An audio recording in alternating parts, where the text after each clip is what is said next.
ये बात बैठा लो हृदय में, कलयुग है, इसमें और कोई साधन परिपक्व नहीं कर पाओगे।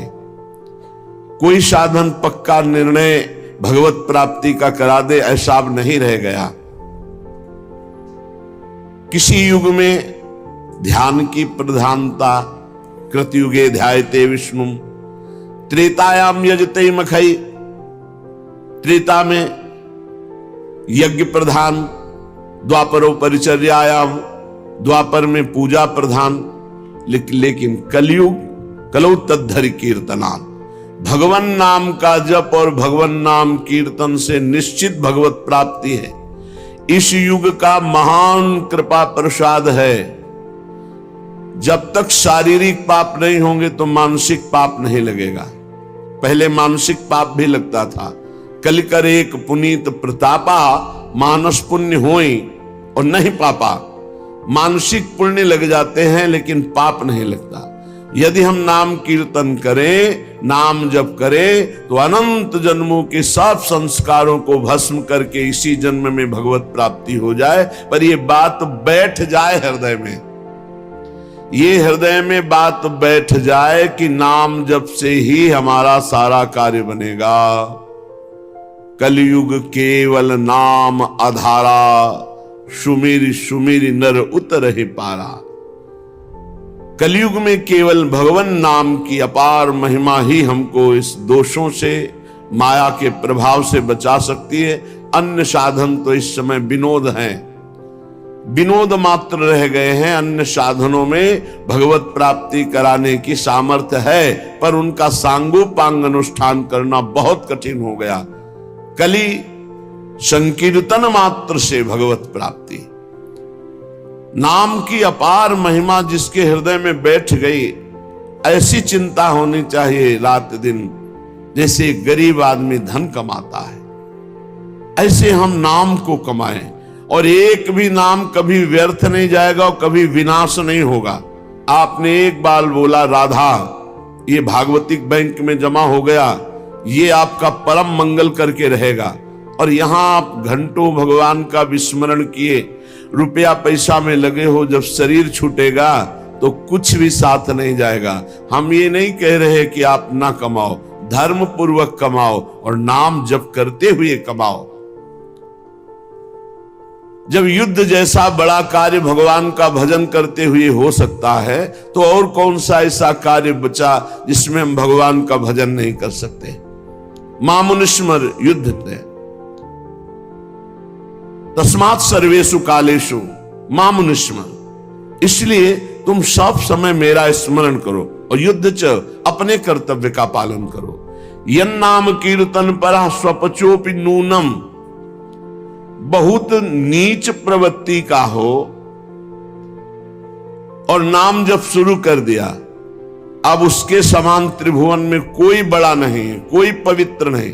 अहोवत सुपसतो गरीयान यज्जिह्वाग्रे वर्तते नाम तुभ्यम। हे प्रभु, जिसकी जिह्वा के अग्रभाग पर पावन आपका नाम विराजमान है, वो परम पवित्र हो गया, चाहे वो चांडाल ही क्यों न हो। ये बात हमारे दिमाग में क्यों नहीं बैठती कि हर समय नाम जप करना ही परम परमार्थ है। संपूर्ण शास्त्रों का सार है नाम, भगवद स्मृति। जो निरंतर नाम जप करता है, उसके पाप और पाप की प्रवृत्तियों का नाश होकर परम सुख, आनंद, शांति और भगवत साक्षात्कार, ये सब नाम से हो जाता है। हे दीन बंधु, आप हम पर कृपा करो, आपके नाम में प्रीति हो जाए, और कभी कृपा हो जाए तो आपके रूप का नेत्रों से पान कर लें। करहु कृपा अब श्यामा श्याम, करहु कृपा अब श्यामा श्याम। करुणा सिंधु लाड़िले प्यारे, दीन बंधु सुख धाम, दीन बंधु सुख धाम करहु कृपाब श्यामा श्याम। आरत हरण अधम प्रतिपालक कृपा मूर्ति अभिराम। भोरी दुखिया दीन पुकारत ले ले राधा नाम। ले ले राधा नाम करहु कृपा अब श्यामा श्याम। हे लाडले युगल सरकार, हे श्यामा श्याम, अब तो कृपा कर दो। आपको करुणा समुद्र कहा गया है। आप बड़े लाडले हो युगल सरकार। आप कृपा की साक्षात मूर्ति हो। अति उदार बिब सुंदर सुरत सूर सुकुमार। आप बहुत उदार हो, उदार शिरोमणि हो। और मैं बहुत दुखिया हूं, भोरी सखी कहती, मैं बहुत दीन हूं। बस मेरे एक ही बल है, राधा राधा, यही नाम पुकार रहा हूं। आप हम पर कृपा कर दो। क्या कृपा चाहते हो? बोले युगल रूप कैसे चितलाऊं। आप तो योगिंद्र मुनिंद्रों के लिए भी दुर्लभ हैं और मैं ठहरा अधम जीव। कैसे मैं अपने मानस पटल पर हे श्यामा श्याम आपकी रूप माधुरी को देख पाऊं। वैसे तो गुरु प्रसाद से हर समय नाम जप करता हूं और लीला चिंतन करने की चेष्टा करता हूं। लीला ललित बैठी अनुमानत नित नित जुगति लड़ाऊं। युगल रूप कैसे चितलाऊं, यही साधन भी है। युगल रूप को प्रकाशित करने का हृदय में यही साधन है कि हर समय नाम जप हो और पदों का गायन हो और पदों का चिंतन होने लगे जब, तभी रूप माधुरी झलकने लगती है। नाम बाणी जहां श्याम श्यामा तहां, नाम बाणी सुनत श्याम श्यामा निकट। श्याम श्यामा समीप है, सुबस है। यदि नाम चल रहा है और या लीला गायन या लीला चिंतन चल रहा है। नाम बाणी सुनत श्याम श्यामा सुबस, नाम बाणी निकट श्याम श्यामा प्रगट। बड़ी अद्भुत महिमा नाम बाणी की है। तो हे युगल सरकार, कुछ समय नाम जप करता हूं, फिर लीला गायन करता हूं, चिंतन करने की चेष्टा करता हूं, पर अभी झांकी नहीं आती, अभी रूप नहीं आता। ऐसी कृपा करो अलबेली, छिनैक झांकी पाऊं। भोरी श्याम गौर नवजोरी, हृदय निकुंज बसाऊं। अब ऐसी कृपा कर दो, एक बार तो झलक मिल जाए, एक बार देख लूं तो फिर मेरे नेत्र और कुछ देखना नहीं चाहेंगे। मेरा मन आपके चरणों में सदा सदा के लिए पंग हो जाएगा, कभी चंचलता स्वीकार नहीं करेगा। हे युगल सरकार, हे श्याम गौर जोरी, आप हमारे हृदय निकुंज में प्रकाशित हो जाइए। मैं कैसे अपनी दशा वर्णन करूं?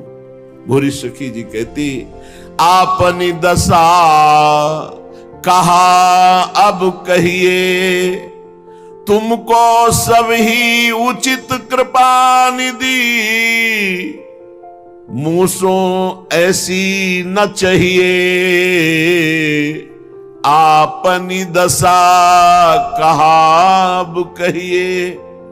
जैसे कोई चक्रवर्ती राजा अपने को कहलाता हो और शासन में एक व्यक्ति भी ना हो, 1 इंच जमीन भी ना हो, तो उपहासास्पद है। ऐसे ही मैं भक्त कहलाता हूं, प्रेमी कहलाता हूं, आपका दास कहलाता हूं, लेकिन अपनी दशा में क्या वर्णन करूं? इंद्रिय और मन का गुलाम हूं, विषय आकर्षित किए हुए हैं। अब आपको ऐसा उचित नहीं कृपा निधान। मैं जैसा भी हूं आप कहूं, आप हमारी ऐसी दुर्दशा देख करके भी आप दया नहीं कर रहे, करुणा नहीं कर रहे। यदि आप एक कृपा कोर कर दो तो हमारा मन, हमारी बुद्धि, हमारी इंद्रियां, ये सब अभी आप में आसक्त हो जाए। आपको चंचल चित्ताकर्षणी कहा गया है। कब लगी विषयन में मन दई के, चरण कमल बिसरइये। कब लगी दासी कहत कहावत, सब जग नाम धरइये। आपनी दशा कहा अब कहिए। स्वामिनी, अंदर से तो विषय प्रिय लग रहे हैं, इंद्रियां विषय भोगों में जा रही, और बाहर से सब हमें कह रहे रसिक हैं, संत हैं, प्रेमी हैं, और मैं अपनी स्थिति जानता हूं। अब मैं कहां तक ये उपहास रहूं कि कोई मुझे रसिक कहे, संत कहे, भगवत प्रेमी महात्मा कहे, और हमारे हृदय में इंद्रियों की प्रति जो भोग प्रियता है, ये कैसे निर्मल हृदय के महापुरुष। कब लग विषयन में मन दई के, चरण कमल बिसरे। आपके चरणों का चिंतन नहीं होता, विषयों का चिंतन होता, कहलाते हम दास हैं, कहलाते हम भक्त हैं। कैसा भक्तों का हृदय निर्मल होता है। एक महीन जरा सी वृत्ति को भी पहाड़ जैसा देखते हैं, और जब मलिन हृदय होता है जिनका, वो पहाड़ जैसे पाप प्रवृत्ति को रेखा भी नहीं मानते हैं।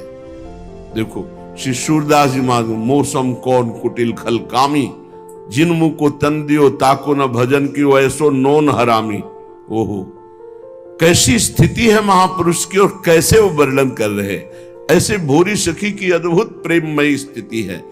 कह रहे कब लग दासी कहत कहावत, सब जग नाम धरइये। ये प्रिया दासी है, प्रिया सहचरी है, सब लोग कहते हैं। लेकिन स्वामिनी जी, क्या आप हृदय से देख रही हमारी तरफ? क्या मेरा मन, क्या मेरी बुद्धि, क्या मेरा चित्त, क्या मेरा अहम आपके दासत्व में समर्पित है?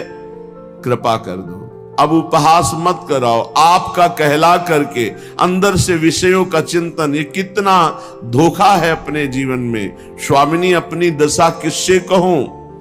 कब लगी बान रावरी समुझत, हिय कठोरता गहिए। कब लगी ये न फटेगी छाती, सोची सोची पछितइये। आपकी बान है शरणागत, अब है विरत पतित पावन बाने। पतितों को पावन कर देना और शरणागत को निर्भय निश्चिंत निशोक कर देना। बस यही बात सुमिर कर चुपचाप शांत बैठा हूं, पर कब तक बैठा रहूं, कब तक सहता रहूं? हमें लगता है हमारी बार में आप हे किशोरी जो कठोर हो गई हो। शायद हम इतने नीच हैं कि आप हमारी तरफ करुणा दृष्टि से देखने के लिए भी नहीं राजी। आपके हृदय में कठोरता आ गई स्वामिनी जी। ये बात सोचकर भी मेरी छाती नहीं फटती कि सबका त्याग करके आपका भरोसा लिया और आप भी हमारे लिए कठोर हो गई, तो कम से कम चिल्ला चिल्ला के रोना तो आवे। हा प्रियाजू, हा लाडली जू, पर ऐसा भी नहीं हो रहा। ये विनती अब करत कृपा निधि, ऐसी रहन मिटइये। गाढ़ी प्रीति हिये में दीजय, जो पद पंकज लहिए। आपनी दशा कहां अब कहिए। स्वामिनी, अब एक विनती कर रहा हूं। हे कृपा निधि, हे करुणा निधि, मुझे अब ऐसी रहनी नहीं चाहिए धोखे वाली। भीतर से विषयों से प्रीति, बाहर से मैं आपका भक्त कहलाता हूं। भीतर से अन्य आश्रय, बाहर से मैं अनन्य दास कहलाता हूं। हमको ऐसी धोखे वाली कपट की रीति नहीं चाहिए। स्वामिनी जी, आप कृपा कर दो, मेरा हृदय आपके चरणों की आसक्ति में, प्रीति में, शरणागति में डूब जाए। मुझे आपके गोरे चरणारविंद के सिवा और कोई आश्रय नहीं। आप कृपा कर दीजिए। जब उपासक नाम जप करते हुए, भगवत लीला गुणगान करते हुए समय व्यतीत करता है तो ये भाव आने लगते हैं। वो आर्त भाव से पुकारता है। तो आप कह सकते हैं कि मेरे अंदर ऐसे भाव क्यों नहीं आते? जैसी भूरी सखी के अंदर भाव है, हमसे त्रुटि हो रही है। हमारे हृदय में कोई न कोई अन्य आश्रय है, कोई न कोई अन्य सुख है, कोई न कोई अन्य चाह है। इसीलिए प्रबल चाह नहीं उठ पा रही है कि हमें इसी जन्म में प्रिया प्रीतम मिले। आप सच्ची मानिए, ऐसे ऐसे सौभाग्यशाली उपासक हैं जिनको पद प्राप्त है, भोग सामग्री प्राप्त है, सम्मान प्राप्त है, और वो अशुभ प्रवाह करते हुए विकल होके कहते हैं ये सब कुछ नहीं, मुझे श्री जी चाहिए। आप बताओ कैसे श्री जी मिलेंगी? तब लगता है देखो कृपा कैसे होती है कि जिन भोगों के लिए, जिन पदों के लिए, जिन मान के लिए लोग सर्वस्व त्याग करके आगे बढ़ना चाहते हैं, वो उन भोगों को, उन मान के पदों को त्याग कर रोना चाहते हैं प्रियालाल के लिए। अर्थात भोगों में सुख नहीं, मान प्रतिष्ठा में सुख नहीं, तो ये चाह क्यों नहीं प्रकट होती? तो जैसे